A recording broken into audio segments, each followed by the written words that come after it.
Hello दोस्तों, hello students, आप सभी का हमारे YouTube चैनल में सबका स्वागत है। कल हमने फर्स्ट वीडियो दिया था। उम्मीद है कि आप सभी को वो वीडियो पसंद आया होगा।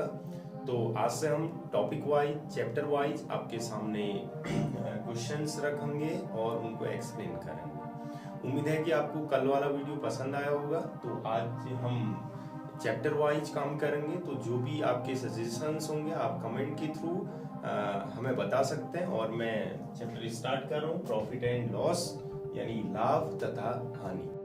तो स्टूडेंट्स, आज हम प्रॉफिट एंड लॉस के कुछ बेसिक क्वेश्चंस की हम तैयारी करेंगे। आज जो सारे के सारे क्वेश्चंस होंगे, हम जो भी बेसिक क्वेश्चंस हैं उन पे वर्क करने की कोशिश करेंगे। तो उसके लिए आपने कुछ बेसिक चीजें आपने समझनी पड़ेंगी। तो स्टूडेंट्स, जब ये चैप्टर स्टार्ट होता है, आपने दुकानदार की तरह अपने आप को सोचते हुए चलना है। आप दुकानदार हैं, सोचिए आप दुकानदार आप दुकानदार हैं। आप होलसेलर के वहां से, थोक विक्रेता के वहां से कुछ किसी सामान को खरीद रहे हैं। तो जिस भाव आप उस सामान को खरीदेंगे, तो आपके लिए वो है क्रय मूल्य, यानी कॉस्ट प्राइस, यानी शॉर्ट फॉर्म पे हम उसे लिखेंगे सीपी। ठीक है। उसके बाद किसी ग्राहक को जिस रेट पे उस सामान को आप बेचेंगे, वह है विक्रय मूल्य, यानी सेलिंग प्राइस। शॉर्ट फॉर्म पे हम बोलेंगे एसपी। इसके अलावा तीसरा टर्म यहाँ पे आता है दोस्तों, अंकित। अंकित मूल्य क्रय मूल्य और विक्रय मूल्य के बीच की कड़ी है। यानी जो सामान पे छपा हुआ मूल्य, इसको खुदरा मूल्य भी बोला जाता है। जो जिस पे ग्राहक की पहली नजर पड़ती है। आप जैसे कोई ग्राहक दुकान में जाता है, तो सबसे पहले वह किसी भी वस्तु में एकदम आरएस देखने की कोशिश करता है, यानी उसको हम क्या बोलते हैं, अंकित मूल्य, यानी मार्क्ड प्राइस। तो दोस्तों, दुकानदारी में दो ही चीजें होती हैं जनरली, या तो लाभ होगा या तो क्या होगा, हानि होगी। तो लाभ कब होगा? सिंपल सा फंडा है, जब आप खरीदेंगे कम पे और बेचेंगे ज्यादा पे, यानी जब एसपी बड़ा होगा सीपी के मुकाबले। या हो सकता है कभी कभी दुकानदारी पे हानि भी हो सकती है। तो हानि कब होगी? जब आप खरीदेंगे ज्यादा पे और बेचेंगे कम रेट पे, यानी सीपी बड़ा होगा किसके मुकाबले, एसपी के मुकाबले। इसके अलावा छठा टर्म आता है आपका छूट। छूट यानी डिस्काउंट। शॉर्ट फॉर्म पे मैं डी टर्म का यहाँ पे यूज करूंगा। तो दोस्तों, यहाँ पे छोटी छोटी बातें आपने समझनी है। तो फर्स्ट टाइप के बेसिक क्वेश्चन हम इजीली, बिना कोई फॉर्मूला दिए हुए, कुछ एक क्वेश्चन से यहाँ पे इजीली सॉल्व करेंगे। दोस्तों, आपने कोई भी फॉर्मूला याद नहीं करना, बस कुछ बातें समझने की कोशिश करनी है। तो याद रखना स्टूडेंट्स, जो भी दुकानदारी पे प्रॉफिट या लॉस होता है, वो हमेशा सीपी पे जिम्मेदार होता है। एक बार फिर से सुन लें, प्रॉफिट या लॉस, प्रॉफिट या लॉस, जहां पे भी क्वेश्चन पे बातें चल रही होंगी, प्रॉफिट होना या लॉस होना, इसके लिए जिम्मेदार होता है सीपी। कैसे? सीपी यानी खरीदा किस रेट पे। आपने कोई सामान 10 रुपए पे खरीदा, अगर आप 9 रुपए पे बेचते हैं तो आपको क्या है, लॉस है। और उसी सामान को आप 11 रुपए में बेचते हैं तो आपको प्रॉफिट है। तो सारा का सारा प्रॉफिट होना या लॉस होना किस पे डिपेंड होता है, सीपी पे डिपेंड होता है। इसके अलावा दूसरा टर्म जो डिस्काउंट होता है, डिस्काउंट यानी छूट, जो डिस्काउंट होता है वो हमेशा किस पे दिया जाता है, एमपी पे दिया जाता है। कोई ग्राहक अगर किसी दुकान पे जा रहा है तो उसको केवल और केवल एमपी दिखाई देता है, आखिर उस वस्तु पे लिखा क्या है, उस पे रेट कितना छपा हुआ है। तो कोई भी ग्राहक अगर डिस्काउंट मांगता है तो हमेशा किस पे मांगता है, एमपी पे मांगता है। तो दोस्तों, ये बातें हमेशा याद रखना, प्रॉफिट एंड लॉस हमेशा किस पे डिपेंड होगा, सीपी पे। इसके अलावा डिस्काउंट के लिए जिम्मेदार कौन है, एमपी। तो शॉर्ट फॉर्म पे मैं जिम्मेदार शब्द यहाँ पे बोलूंगा। प्रॉफिट होना या लॉस होना जिम्मेदार कौन है, सीपी जिम्मेदार है, कॉस्ट प्राइस जिम्मेदार है। जबकि डिस्काउंट के लिए जिम्मेदार कौन है दोस्तों, एमपी जिम्मेदार है। क्लियर हो गया? तो स्टूडेंट्स, अभी तक मैंने आपको समझाया कि प्रॉफिट और लॉस के लिए हमेशा जिम्मेदार रहता है सीपी, आखिर आपने वस्तु को खरीदा किसका। और डिस्काउंट के लिए जिम्मेदार होता है एमपी। डिस्काउंट हमेशा किस पे दिया जाता है, एमपी पे दिया जाता है। तो मैंने कुछ एक बेसिक क्वेश्चंस आप लोगों के सामने रखे हुए हैं। बेसिक क्वेश्चंस को आपने समझना है तो बहुत सारे क्वेश्चंस आप इजीली सेकंड्स में सॉल्व कर सकते हैं। तो चीज़ों को समझने की कोशिश करें। तो फर्स्ट क्वेश्चन मैंने लिखा हुआ है, किसी वस्तु को 10% के लाभ पर। बच्चों आपको क्या दिखाई दे रहा है क्वेश्चन में? लाभ दिखाई दे रहा है, या क्वेश्चन में हो सकता है कहीं पे हानि भी दिखाई दे। साफ साफ आपसे बोला हुआ है लाभ और हानि हमेशा किस पे डिपेंड होगा? सीपी पे डिपेंड होगा। जिम्मेदार कौन होगा? सीपी जिम्मेदार। फर्स्ट क्वेश्चन लिखा हुआ है, किसी वस्तु को 10% के लाभ पर बेचा गया। अब निकालना है सीपी रेशियो एसपी। तो ऐसे क्वेश्चन में आपको सबसे पहले इस परसेंटेज को सॉल्व करोगे। 10% का मतलब प्रतिशत को भिन्न में बदलने के लिए 100 का भाग दिया जाता है, यानी 10% का मतलब कितना? 10/100। तो सॉल्व किया आपने, तो सॉल्व करके वैल्यू बन रहा है 1/10 वैल्यू बन रहा है। ठीक है, तो यहाँ पे लाभ लिखा हुआ है। लाभ किस पे डिपेंड होता है? सीपी पे।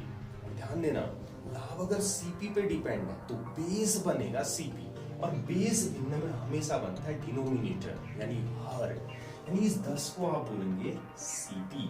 और क्वेश्चन में लाभ दिखाई दे रहा तो 1 क्या हो गया? लाभ। लाभ यानी प्रॉफिट। तो आप ऐसे रिएक्ट करेंगे, आपने किसी सामान को 10 रुपये में खरीदा, सीपी यानी खरीदा, किसी वस्तु को 10 रुपये में खरीदा और कितने का लाभ कमाया? 1 रुपये का। 10 रुपये में खरीद के 1 रुपये का लाभ कमाया। बेचा कितने में? बेचा यानी एसपी 11 रुपये में। 10 रुपये में खरीदा, 1 रुपये का प्रॉफिट, बेचा कितने रुपये में? 11 में। तो इस तरीके से सीपी रेशियो एसपी, सीपी यानी खरीदा कितने में? 10 रुपये में, 1 रुपये का प्रॉफिट यानी बेचा किस भाव? 11। तो इस तरीके से सीपी रेशियो एसपी आ चुका है आपका 10:11। तो इसी तरीके से दूसरे क्वेश्चन की ओर चल रहे हैं। यहाँ पे भी ऐसा ही कुछ लिखा हुआ है, किसी वस्तु को 16.3% के लाभ पर बेचा गया। लाभ फिर से किस पे डिपेंड? सीपी पे। तो सबसे पहले इस परसेंटेज को आप लोग सॉल्व करोगे। 16.3%, 40 2 50/3%। प्रतिशत को भिन्न में बदलने के लिए 100 का भाग देंगे। 3 गुना 100 यानी 300। सॉल्व किया आपने, 5 × 30, 1/6। हमेशा इस हर को आपने बेस लेना है। क्वेश्चन में लाभ लिखा हुआ है तो ये सीपी, क्वेश्चन में प्रॉफिट लिखा है तो ये प्रॉफिट, यानी हर 6 रुपए की वस्तु पे आपने 1 रुपए का प्रॉफिट कमाया। 6 रुपए में खरीदा, 1 रुपए का लाभ लिया, बेचा कितने में? 7 रुपये में। तो इस तरीके से सीपी रेशियो एसपी बन चुका आपका। 6 रुपए में खरीदा, 1 का प्रॉफिट, 6:7। ऐसे हम तीसरे क्वेश्चन की ओर चल रहे हैं। किसी वस्तु को 15% की हानि पर, मैंने बोला लाभ या हानि दोनों किस पे डिपेंड? सीपी। सीपी कौन बनेगा? डिनोमिनेटर। डिनोमिनेटर यानी हर। हानि पर बेचा गया, सीपी रेशियो एसपी। तो सबसे पहले 15% को सॉल्व किया, 15/100, 5 से कैंसिल किया, 3/20। तो आप कैसे रिएक्ट करेंगे? 20 सीपी है। सीपी क्यों है? क्योंकि हानि किस पे डिपेंड है? सीपी पे। और सीपी हमेशा कौन बनता है? डिनोमिनेटर यानी हर। क्वेश्चन में हानि लिखा है यानी लॉस कितने का? 3 रुपए का। यानी आप कैसे रिएक्ट करेंगे? हर 20 रुपए की वस्तु पर 3 रुपए का लॉस हो रहा है, 20 पे खरीदा, 3 का नुकसान, कितने में बेचा? 17 रुपये में। तो इस तरीके से सीपी रेशियो एसपी आप लोग लिखेंगे। सीपी यानी कितने में खरीदा? 20 पे, बेचा कितने में? 3 रुपए का लॉस यानी 17 रुपये में। ये आपका आंसर। क्लियर? तो दोस्तों अभी तक आपने सीखा कि जो प्रॉफिट और लॉस होता है हमेशा सीपी पे जिम्मेदार होता है। ऐसे मैंने पहले बताया था आपको, जो डिस्काउंट होता है, डिस्काउंट यानी जो छूट होती है हमेशा किस पे दी जाती है? एमपी पे। आप रिएक्ट करो, आप ग्राहक हैं, किसी दुकान पे जा रहे हैं, तो आपको सबसे पहले क्या दिखाई देता है? उसका अंकित मूल्य, आखिर उसने वस्तु पे छापा क्या है, खुदरा मूल्य आपको दिखाई देता है। आप दुकानदार से अगर लड़ाई लड़ रहे हैं तो किसके लिए लड़ाई लड़ रहे हैं? उसी अंकित मूल्य के लिए लड़ाई लड़ रहे हैं। आप कह रहे हैं हमें छूट दो, किस पे छूट मांग रहे हैं? आप एमपी पे छूट मांग रहे हैं। तो हमेशा जो डिस्काउंट होता है उसके लिए जिम्मेदार कौन होता है? एमपी जिम्मेदार होता है। तो एमपी बेस बनेगा। तो क्वेश्चन मैंने आपके सामने लिखे हुए हैं। पहला क्वेश्चन, किसी वस्तु को 10% की छूट, देखिए आपको छूट के लिए जिम्मेदार कौन? एमपी। 10% की छूट देने के बाद बेचा गया, एमपी रेशियो एसपी। छूट देने के बाद हमेशा सामान को बेचा जाता है, इसलिए आपसे लिखा गया एमपी रेशियो एसपी। ठीक है, तो पिछले क्वेश्चंस की तरह आप सबसे पहले इस परसेंट को सॉल्व करो। 10% यानी 10/100 यानी कितना 1/10। अब हमने क्वेश्चन में देखा छूट के लिए जिम्मेदार कौन, एमपी। एमपी क्या बनेगा, बेस बनेगा। बेस कौन बनता है, डिनोमिनेटर। यानी इस 10 को आप क्या बोलने जा रहे हैं, एमपी। क्वेश्चन में लिखा हुआ है छूट, तो ये 1 क्या हो गया आपका, छूट यानी डिस्काउंट। तो आप ऐसे रिएक्ट करेंगे, आपने किसी सामान पे 10 रुपया छापा और आपने 1 रुपये की छूट देने के बाद सामान को बेचा, यानी यहां से आप लिखेंगे एमपी रेशियो एसपी।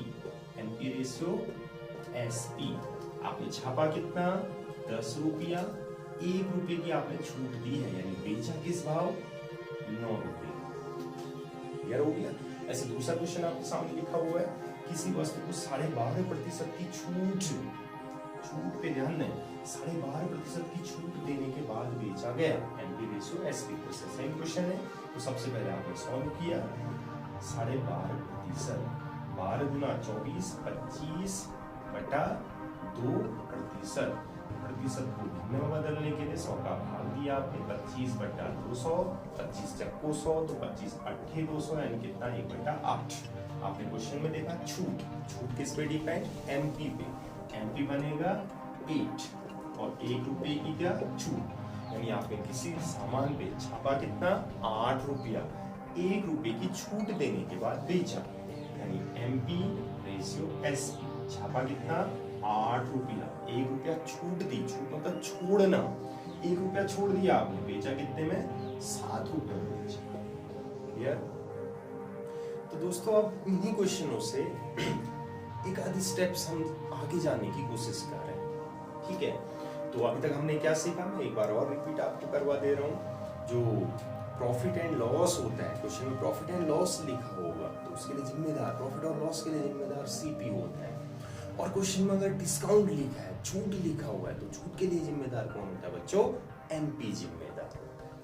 तो इसके बाद फर्स्ट क्वेश्चन मैंने आपके सामने लिखा हुआ है, शायद आपको दिखाई दे रहा होगा, मैं आपको पढ़ के रिपीट करवा दे रहा हूँ। किसी वस्तु को, और जिन स्टूडेंट्स को नहीं दिखाई दे रहा क्वेश्चन, हो सकता है हम टेक्निकली थोड़ा सा अभी भी फिट नहीं हो पाए हैं, तो जैसे जैसे मैं बोल रहा हूँ तो कॉपी और पेन जरूर पकड़ें, आप लोग साथ साथ लिखते रहें।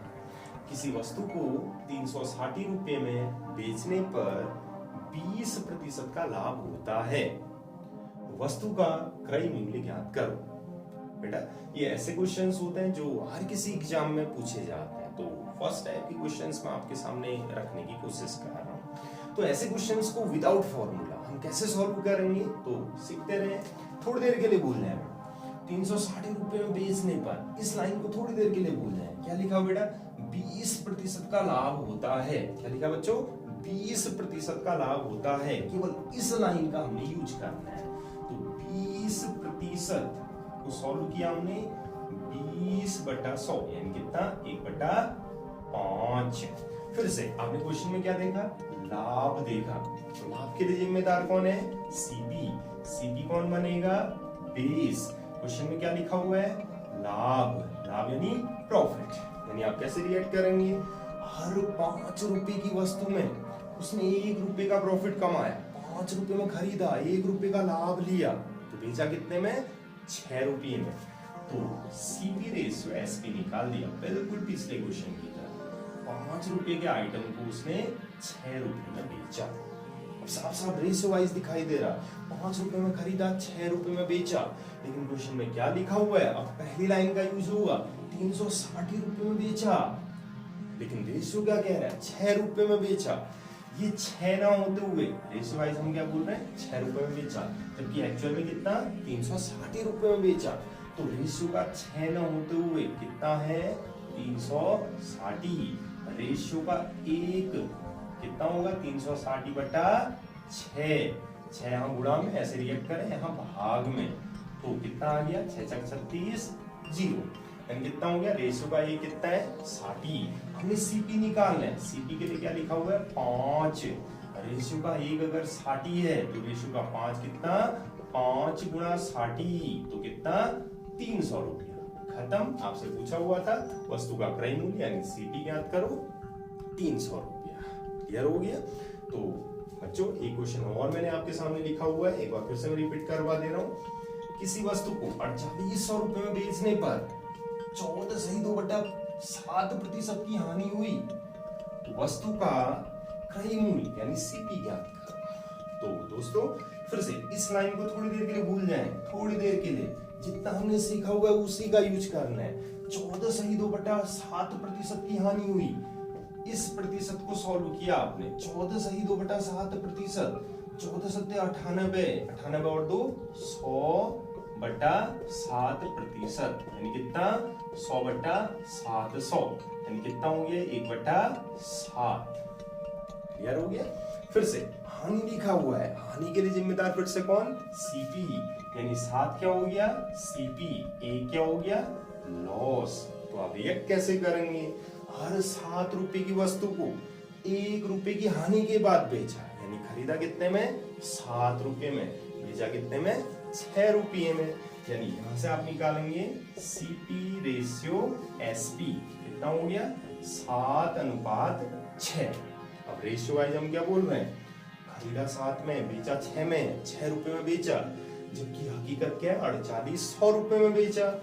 ये 6 ना होते हुए कितना है? 4800। 6 कितना है? 4800। तो एक कितना हो गया? 4800/6, यानी कितना? 800 रुपया। आपने क्या बोल रहे हैं? सीपी निकालना आपने। तो 7 कितना हो गया? 1 अगर 800 है तो 7 कितना हो गया? 7 गुणा 800, यानी 7×8 5600 रुपया। यानी उसने कितने रुपए में खरीदा? 5600 रुपये। क्लियर? तो दोस्तों 2 क्वेश्चन मैंने और आपके सामने लिखे हुए हैं एमपी से रिलेटेड क्वेश्चंस। एक बार मैं क्वेश्चन आपको पढ़ के बोल दे रहा हूँ, और जितने भी स्टूडेंट्स हैं जो सीरियस से तैयारी कर रहे हैं, आपके सेंट्रल लेवल का कोई भी एग्जाम है, स्टेट लेवल का कोई भी एग्जाम है, जो सीरियसली पढ़ रहे हैं, साथ में कॉपी और पेन जरूर पकड़ें। हो सकता है साफ साफ नहीं दिखाई दे रहा होगा, इसलिए मैं एक बार फिर से पढ़ दे रहा हूँ। किसी वस्तु को 10% की छूट देने के बाद 270 रुपए में बेचा गया, वस्तु का अंकित मूल्य यानी मार्क्ड प्राइस ज्ञात कर। तो बिल्कुल पिछले अंदाज में हम चलेंगे जैसे हमने पिछले अंदाज में काम किया। किसी वस्तु को 10% की छूट, छूट शब्द पे ध्यान देना आपने। छूट के लिए जिम्मेदार कौन होता है बच्चों? एमपी। छूट किस पे दी जाती है? एमपी। तो सबसे पहले हम परसेंट को सॉल्व करेंगे। 10% यानी कितना? 10/100, यानी कितना? 1/10। तो आपने क्वेश्चन में छूट देखा, छूट के लिए जिम्मेदार कौन? एमपी। एमपी कौन बनेगा? बेस। बेस यानी डिनोमिनेटर, हर। क्वेश्चन में छूट दिखाई दे रहा, यानी न्यूमरेटर, ये वाली बनेगा छूट यानी डिस्काउंट। तो आप क्या बोलेंगे? किसी वस्तु पे आपने 10 रुपया छापा, 10 रुपया अंकित किया और 1 रुपए की छूट देने के बाद बेच दिया। कोई भी दुकानदार छूट देने के बाद हमेशा सामान को बेचता ही है। यानी यहां से निकलेगा आपका एमपी रेशियो एसपी। कितना छापा था आपने? 10 रुपया, 1 रुपया डिस्काउंट, छूट दिया, छोड़ दिया, यानी बेचा कितने में? 9 रुपए में बेचा। लेकिन क्वेश्चन वाइज आपसे क्या बोला जा रहा है? 270 रुपए में बेचा गया। ये 9 ना होते हुए कितना है? 270। 1 ना होते हुए कितना है? 270/9, यानी कितना? 30 रुपया। यानी रेशियो का 1 कितना हो गया? 30 हो गया। तो रेशियो का 10 कितना हो गया? 10 गुणा 30, यानी कितना? 300 रुपया। क्लियर? और एक क्वेश्चन और लिखा हुआ मैंने, एक बार फिर से मैं रिपीट कर दे रहा हूँ। किसी वस्तु को 25% की छूट देने के बाद 3300 रुपये में बेचा गया, वस्तु का अंकित मूल्य ज्ञात कर। तो फिर से सबसे पहले हम परसेंट को सॉल्व करेंगे। 25% यानी कितना? 25/100, यानी कितना? 1/4। तो दोस्तों आपको छूट शब्द दिखाई दे रहा क्वेश्चन। छूट, छूट के लिए जिम्मेदार कौन? एमपी। एमपी कौन बनेगा? डिनोमिनेटर।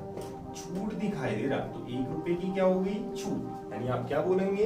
किसी वस्तु पे आपने 4 रुपया उसका प्राइस छापा, लेकिन 1 रुपए की छूट देने के बाद बेचा, यानी छापा कितना? MP रेशियो SP आप निकालेंगे, छापा कितना 4 रुपया, 1 रुपया छोड़ दिया, छूट दे दी, यानी बेचा कितने में 3 रुपये में। तो रेशियो वाइज हम क्या बोल रहे हैं, यह 3 रुपये में बेचा गया है, जबकि हकीकत क्या है, ये 3 ना होते हुए कितना है 3300 रुपया। तो रेशियो का 3 कितना है 3300, रेशियो का 1 कितना है 3300/3, यानी कितना 1100। आपसे MP पूछा गया है, MP के लिए क्या लिखा हुआ है 4, तो रेशियो का 1 अगर 1100 है तो 4 कितना हो गया 4 गुणा 1100, 4 गुणा 1100 यानी कितना 4400 रुपया, 4400 रुपया। तो इस तरीके से आप लोग MP निकालेंगे। और ये बेसिक क्वेश्चन है, जनरल बेसिक क्वेश्चन है जो हर किसी एग्जाम में आपसे पूछे जाते हैं, भले आपका कोई सेंट्रल लेवल का एग्जाम हो या स्टेट लेवल का कोई भी एग्जाम हो। तो दोस्तों इससे आगे के क्वेश्चंस जो आप कल मैं वीडियो बनाऊंगा, इससे आगे के क्वेश्चन मैं आपके सामने रखूंगा। तो जो भी आपके सुझाव होते हैं वो कमेंट्स के थ्रू आप लोग दे सकते हैं, जो भी आपके सजेशंस हैं जरूर लिखें, हो सकता है उसके थ्रू हम और अच्छा काम करने की कोशिश करें, और हम लगातार कोशिश में लगे हुए हैं कि टेक्निकली और अच्छा हम काम करें। तो जितने भी स्टूडेंट्स हैं, उम्मीद है कि आप सभी को ये वीडियो पसंद आई होगी। तो आप सभी लोग सब्सक्राइब के साथ साथ घंटी वाला ऑप्शन जरूर दबाएं, और जो भी आपके सुझाव हैं जरूर लिखें, उसमें लाइक करें, सब्सक्राइब करें, कमेंट करें। और आप जितने स्टूडेंट हमसे जुड़े, आप सभी का आभार, आप सभी का धन्यवाद। नमस्कार।